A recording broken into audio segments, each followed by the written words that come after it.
Uh, Hello and good morning. Now we are going to study next section of chapter number 3. Section is relation between scattering angles in laboratory and center of mass frame of reference. So we already studied what is mean by laboratory frame. So if you recall, in laboratory frame we used notations for a scattering angle as theta, and in case of center of mass frame we used notation theta dash. So we already derived relationships of some relationship of scatterings in laboratory and center of mass frame. So to find out relation between angles, we have to again go into previous section. So in that section we studied combinedly laboratory and center of mass frame. So just recall this diagram. We know that suppose m1 is incident particle which is incident with velocity u1, and here we have that particle m2 which is situated originally. Okay, now from this figure, here is our center of mass. Vector r1 is the position vector of again m1 which is scattered with angle theta, and m2 is recoiled by angle alpha. Okay, and here this angle is theta dash. So this vector is we known as r1 dash, this vector is known as r2 dash. So these r1 dash and r2 dash are the vectors compared to center of mass frame of reference. Vector r1 and vector r2 are the vectors in laboratory frame of reference. So whenever we are taking dash to any particular notation, so that is in center of mass frame of reference. So recall this throughout the whole chapter. Now vector r1, and this is vector r, capital R. So from triangle law of vector addition we can write vector r1 as, see, vector capital R plus vector r1 dash. Okay, and vector r2, see, vector r2 is this vector, so vector r2 is equal to again vector r plus vector r2 dash. So vector r2 dash is this vector. Now if you differentiate these two equations with respect to time, so dr1 by dt. Okay, so here dr by dt, dr1 dash by dt. So here from this equation dr1 by dt is nothing but velocity, because r1 is position vector. So derivative of position vector is velocity, but this is position vector of first particle in laboratory frame of reference. That's why this dr1 by dt is vector v1. Vector v1 is velocity of first particle in laboratory frame. So that is equal to vector v, capital V, which is velocity of center of mass plus v1 dash. So v1 dash is again velocity of first particle, but this is time derivative of r1 dash. Now this vector is position vector in center of mass frame of reference. That's why if you take derivative of this term, is nothing but derivative, which is nothing but velocity, but that velocity is in center of mass frame of reference. So velocity of first particle in laboratory frame of reference is equal to vector v, which is velocity of center of mass plus v1 dash. So v1 dash is velocity of first particle in center of mass frame of reference. Similarly, if you differentiate this equation with respect to time, what you will get?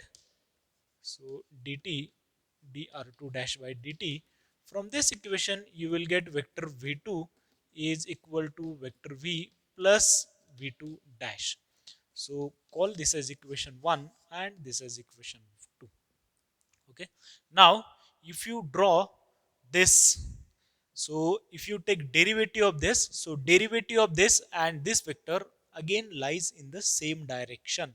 Similarly, derivative of vector r, which is capital V, is also in this direction and v1 dash in this direction. So in terms of velocity we can redraw this figure as, see, here we have vector v1. Okay, so derivative of this angle is theta. Okay, this vector is vector r. Okay, capital R, and this vector is v1 dash, and this angle is theta dash.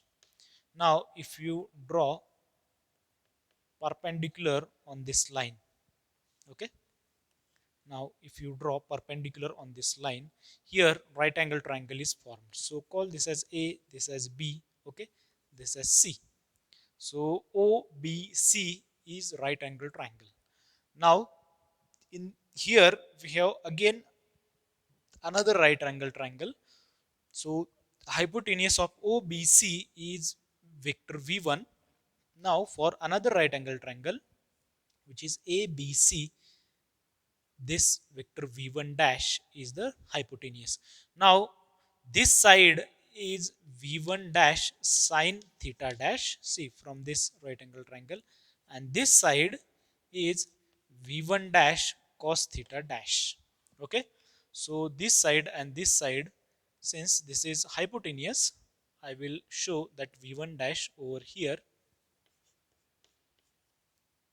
Now this side is v1 dash sine theta dash, this side is v1 dash cos theta dash.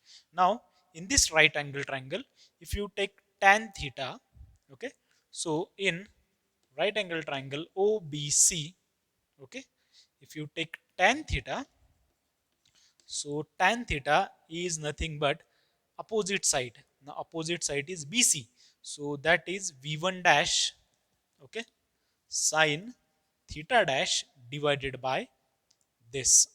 So this is OA plus AB. Now, now this is vector V, capital V, okay, because you are taking derivative of vector R, so that will become capital V. Now this side is vector V, capital V, plus this, okay. So this total distance is addition of this and this. So this much distance is V1 dash cos theta dash. Okay, now this is equal to, if you divide by v1 dash, so that is become sine theta dash divided by capital V divided by v1 dash plus cos theta dash. Now call this as equation 3. Now in this equation we have to substitute for capital V divided by v1 dash. So for that purpose we are using equations that we derived in our previous lecture. What are those equations? First of all, by using conservation of momentum.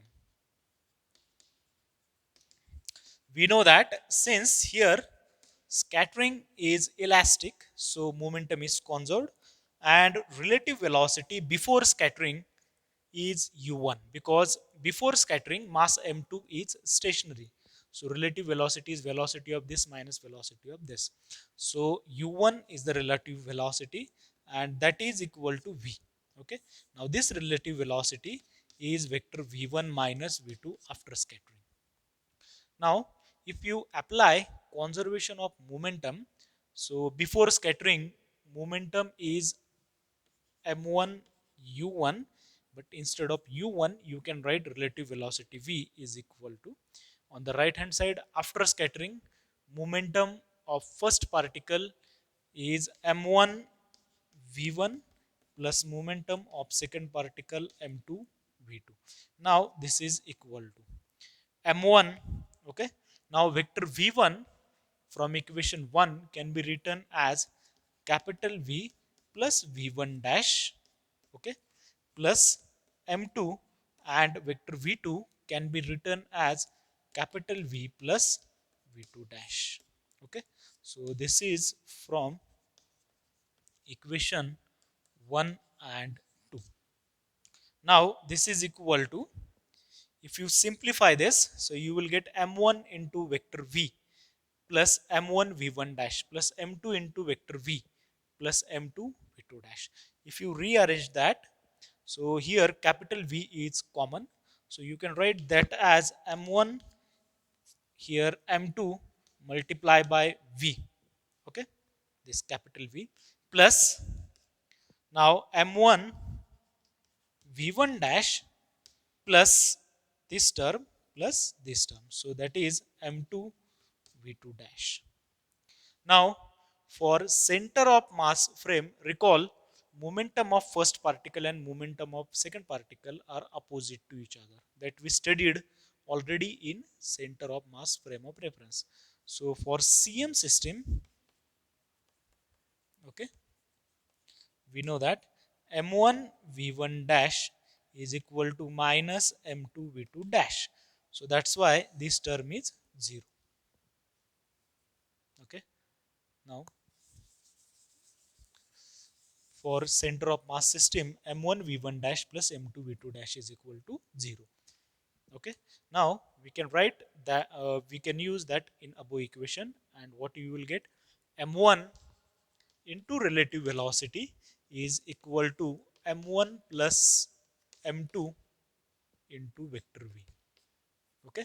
So you can take out this vector notation, and here in equation 1, equation 3, we have to put capital V divided by v1 dash. So vector v, okay, divided by relative velocity is equal to m1 divided by m1 plus m2. Okay. But mu, which is reduced mass for two particles, is m1 m2 divided by m1 plus m2.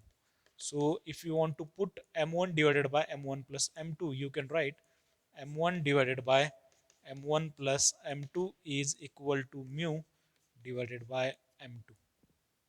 If you have to take m2 on the left hand side, so m1 divided by m1 plus m2 becomes mu upon m2. So therefore put in above equation, what you will get, v upon v upon relative velocity is m1. Instead of this, you can write mu upon m2. Okay. Now call this as equation number 4. Again, using equations of previous sections,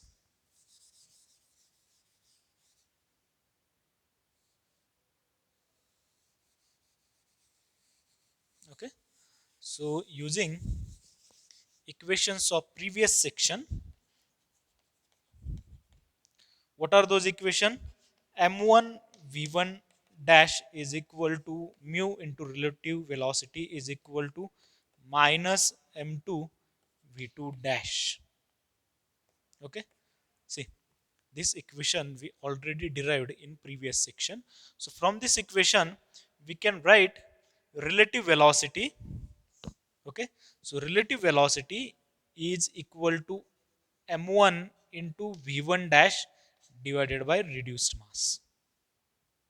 Okay. Now we can put that relative velocity in equation 4. So put in equation 4. So equation 4 becomes, see, we have to put relative velocity in equation 4.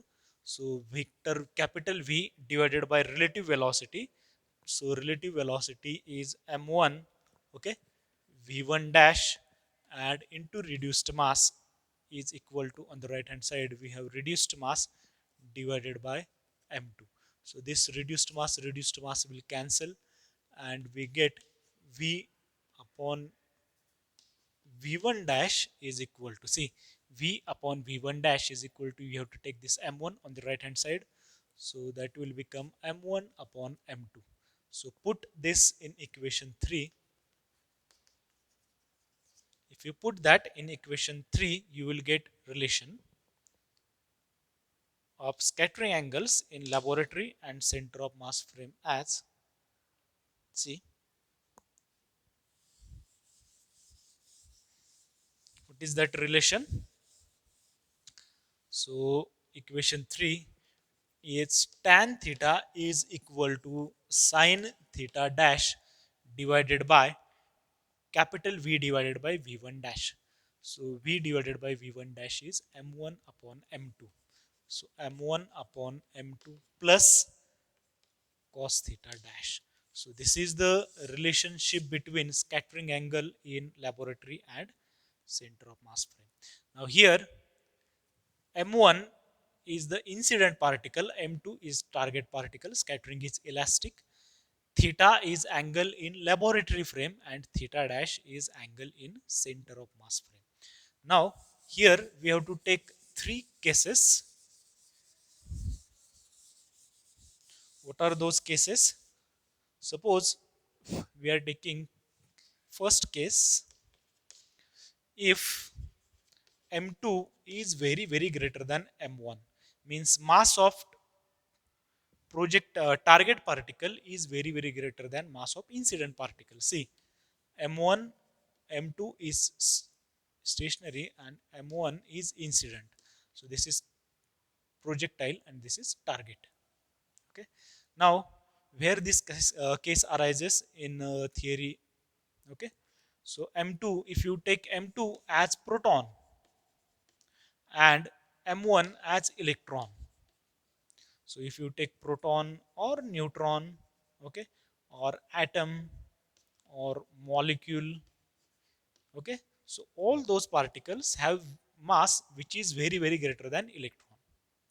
So if you take proton, neutron in atoms, molecules, and electron are incident on this, or instead of electron, you if you take photons, okay, so all these came under this theory that we are going to derive. So if electron or photon are going to incident on proton, neutron, atom, and molecules, proton is having around 1,000 times mass greater than electron. So we can neglect mass of electron compared to proton. Okay, so this is having very less mass compared to all this. In that case, here see, to find out relation between scattering angles, if m2 is very greater than m1, then this ratio m1 upon m2 tends to 0. Why? Because this factor is very greater than this. So small number divided by very large number. So then call this as equation number 5. Equation 5 becomes equation 5 becomes tan theta is equal to sine theta dash divided by this factor becomes 0 for this case, so divided by cos theta dash, so that is tan theta dash. What does it mean? Theta is equal to theta dash. So for such cases, angle in laboratory frame is equal to angle in scattering frame, center of mass frame of reference for scattering. So both angles are equal. So angle in laboratory frame is equal to angle in center of mass frame. Now, second case, if m1 is equal to m2, means both particles have same mass. If both particles have same mass, so in that case, what is that? In theory, proton proton scattering, electron electron scattering, or neutron neutron scattering, all those scattering come under this category. Now then equation 5 becomes, see, tan theta is equal to sine theta dash divided by, instead of this you will get 1 because m1 is equal to m2, so 1 plus cos theta dash. Now to get relation between theta and theta dash, we have to use identities. Okay, what are those identities? Suppose if you take sine 2 theta dash, so we know that sine 2 theta is equal to 2 sine theta cos theta. So instead of this theta dash 2 theta, if you take theta, so here that angle becomes divided by 2 because this angle is 2 times this angle. So sine theta dash here we can write as 2 sine theta dash cos theta dash. Now for this factor, we know that relationship of cos square theta is 1 plus cos 2 theta divided by 2. Okay. Now here we have 1 plus cos theta dash. So here this angle is 2 times this angle. If you take here theta, so this becomes theta by 2.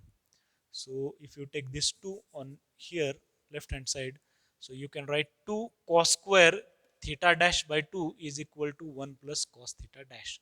So we can use these two identities here. So therefore tan theta is equal to, instead of sine theta dash, we can write 2 sine theta dash by 2 cos theta dash by 2 divided by, instead of this you can write 2 times cos square theta dash by 2. So this 2 will cancel, this cos and this cos square will cancel, and this is equal to sine theta dash by 2 divided by cos theta dash by 2 is nothing but tan theta dash by 2. So instead of angle, theta is equal to theta dash by 2. So when m1 is equal to m2, angle in laboratory frame is 1/2 time angle in center of mass frame. Now third case, case 3. What is that case? If m2 is very less than m1. So opposite to this case. Suppose m1 is very greater than m2. So here situation reverses. If m2 is very greater than m1 means what? Proton, neutron, atom or molecule are going to incident on electron and photon. Okay. So in that case, this ratio m1 upon m2 tends to infinity. Why? Because this is very greater than this. So ratio of this becomes very high. So we can take this ratio as infinity, and equation 5 becomes, see, tan theta is equal to now sine theta dash divided by infinity. See, this becomes infinity, sine theta dash divided by infinity. So tan theta becomes 0. So sine theta upon infinity, so that is approximately 0, which means theta is equal to 0. So theta is equal to 0 means what? We know that theta is this angle. Okay. Now if theta is equal to 0 means scattering mostly in forward direction. Means there is no scattering. All the particles came and go like this. Okay. So in this way we finish this topic, which is relation between scattering angles. Now we are taking next point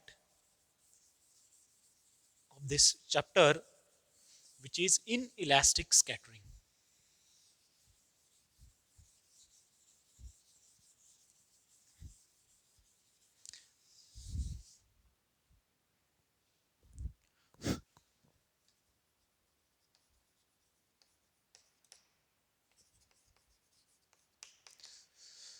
Uh, in previous lectures, we studied all the relations for elastic scatterings, laboratory, center of mass frame. Now, in case of inelastic scattering, what are those equations? Okay.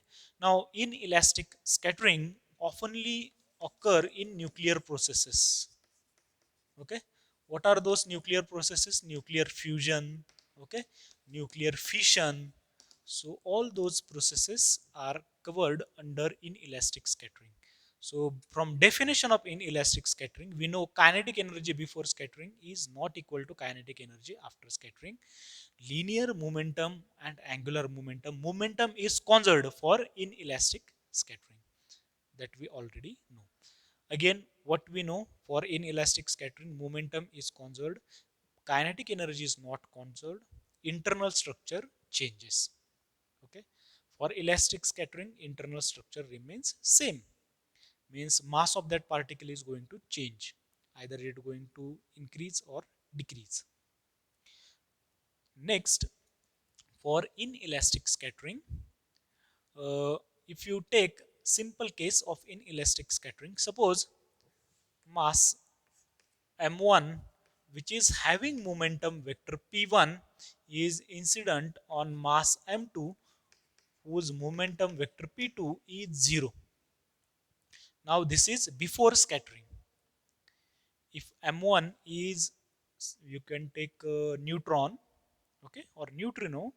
If that neutron is incident on certain particle, if you take uranium for the case of nuclear fission. Now after scattering, we know that two different particle emerges. In case of nuclear fission of uranium, I think rhodium, okay, and polonium. I am not sure about those two. What are those we get out of this? But they have mass m3 having momentum p3. Suppose this angle is theta, and another which is having mass m4 and whose momentum is p4, and this angle is phi. See here, this is after scattering. M1 and M2 are the initial particles, and M3 and M4 are the particles which are formed by nuclear fission. So internal structure is changed of these particles. If this is elastic scattering, then again you have M1 and M2. This is scattered particle and this is recoiled particle. But this is inelastic scattering. Okay. Now, if you apply conservation of momentum equation, so by conservation of momentum, what is that conservation of momentum equation? Vector P1 is equal to vector P3 plus vector P4. Okay. And if you apply conservation of energy, now see here I am not writing conservation of kinetic energy. So energy is conserved. So energy is addition of kinetic energy, potential energy, and all the heat energy, thermal energy. So energy must be conserved. So before scattering, kinetic energy of first particle is P1 square by twice M1. Okay. Kinetic energy of second particle is 0, and after scattering, kinetic energy of this particle is P3 square by twice M3 plus kinetic energy of this particle is P4 square by twice M4 plus we have this Q. Now why we added this Q?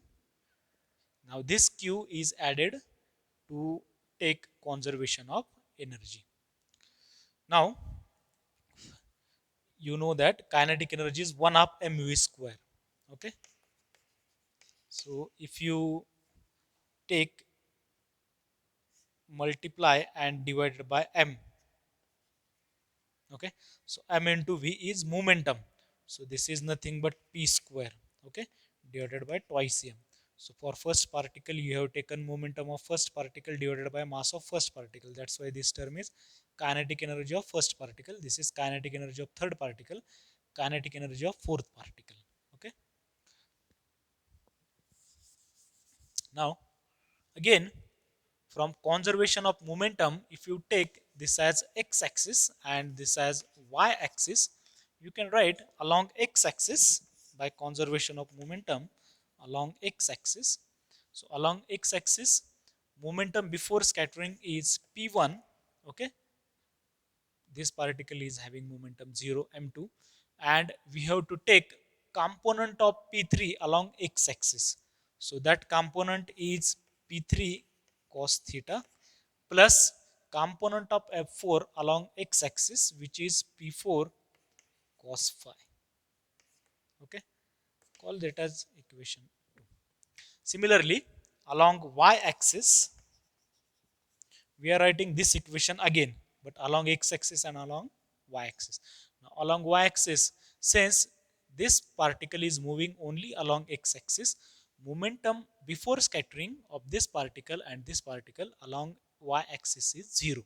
Okay, so 0 is equal to, now after scattering, momentum of m3 and m4 are, now see, y component of this vector is like this and y component of this vector is like this, so they are opposite to each other.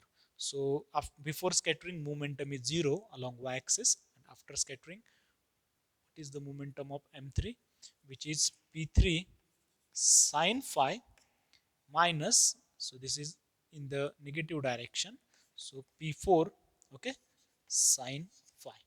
So p3 sine theta minus p4 sine phi. If you take this term on the left hand side, so you can write this is equal to this. And from equation 2, you can rearrange. If you take this term on the left hand side, So you can write P4 cos phi is equal to P1 minus P3 cos theta, and P4 sin phi is equal to P3 sin theta. So call that as equation 3. Now to simplify the equations, squaring and adding equation 2 and 3.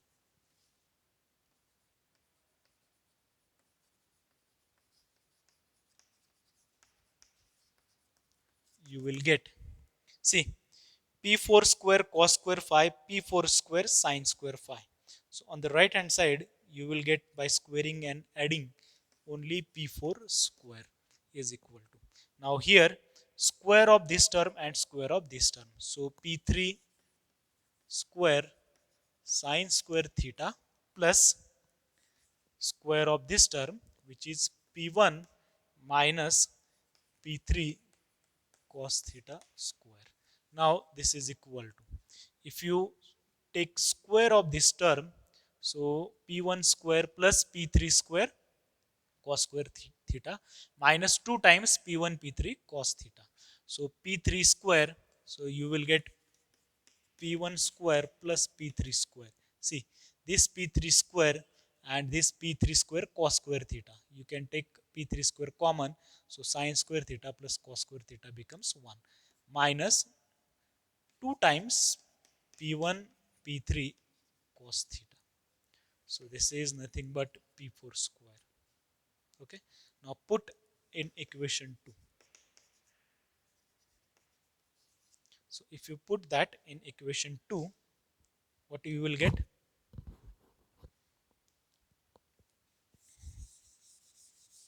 See, P1 square by twice M1 is equal to P3 square by twice M3 plus, instead of P4, you can write P1 square plus P3 square minus 2 times P1 P3, okay, cos theta, and divided by twice M4 plus Q. Okay. Now if you take this 2M4 to all those terms, if you give that, so you can write this as divided by twice M4 divided by twice M4 and divided by twice M4. Okay, this 2 will get cancelled. Now you can write Q is equal to, just to simplify, Q is equal to, here this term is on the left hand side, so P1 square you can take on the left hand side. So from this term and this term you can take, okay, if you take this term on the left hand side and take P1 square by twice M1 common, so here you will get 1 minus, from this term if you take P1 square by twice M1 common, so you will get M1 divided by M4. See, if you take this term on the left hand side, okay, Q is equal to, now plus, what is the remaining term? P3 square, P3 square. So these terms, two terms came on the left hand side. So here we have minus sign. So P3 square by twice M3. Okay. From here you can write 1. Okay. Plus, from here you can write M3 divided by M4. Okay. And if you take this term here, so plus P1 P3 divided by M4 cos theta.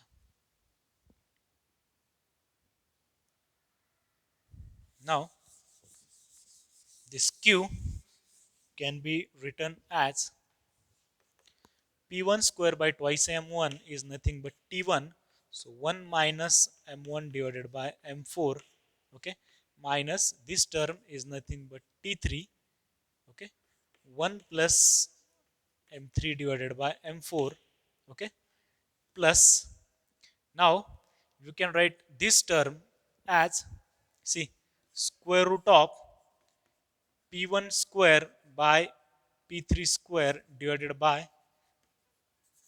by you can take cos theta over here m4 square. Okay, now if you multiply this term to twice m1, okay, square, here twice m3 square. Now if you multiply by twice m1 by twice m3, okay, so here you have to multiply with 4 m1 m3. See, this 4 will cancel with this, and this m1 m3 will cancel with this, and you will end up with only m4 square, which is this term. We just rearrange that term over here. Now this is equal to plus square root of this is nothing but T1, which is kinetic energy of first particle. This is kinetic energy of third particle. Okay, you can take this outside of square root, so that will become 2.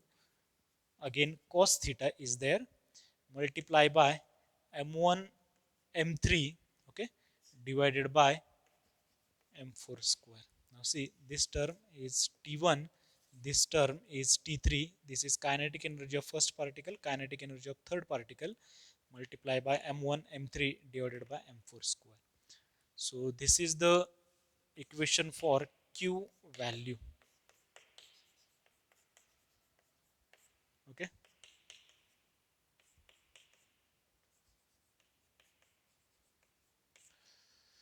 so this Q value is the energy released during the inelastic scattering process.